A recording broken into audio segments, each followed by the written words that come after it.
یہ جو دوسرے ہیں جن کا پہلے ذرا سا میں نے انہیں آپ اور ہم مرزائی قادیانی کہیں وہ الگ بات ہے، وہ اپنے آپ کو احمدیہ یا احمدی کہتے کہلواتے ہیں، اور آپ ناراض نہیں ہونا، ہمارے لوگ بھی ان کو احمدی ہی کہتے کہلاتے ہیں، حالانکہ حضرت چنوٹی صاحب رحمۃ اللہ علیہ فرماتے تھے یہ کفر کا کلمہ ہے ان کو احمدی یا احمدیہ کہنا۔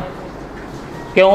محترم فرماتے تھے مرزا غلام احمد قادیانی کا نام احمد نہیں تھا، غلام احمد تھا، یہ خود اس نے لکھا ہے، یہ خود اس نے لکھا ہے، اس کی کتاب ہے کتاب البریہ، اس کے اوپر اصل میں ایک مقدمہ ہوا تھا تو وہ عدالت میں اس میں بری ہو گیا تھا، یہ بری ہو گیا تھا تو باہر آ کر اس نے کتاب لکھ دی، اس کا نام اس نے رکھا کتاب البریہ۔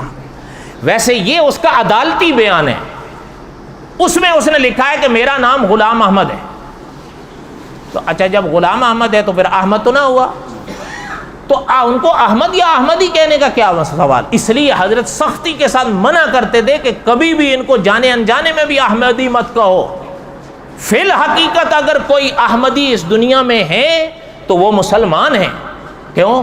اس لیے کہ حضور کا نام محمد اور حضور کا نام احمد صلی اللہ علیہ وسلم، اس لیے احتیاط کیا کریں۔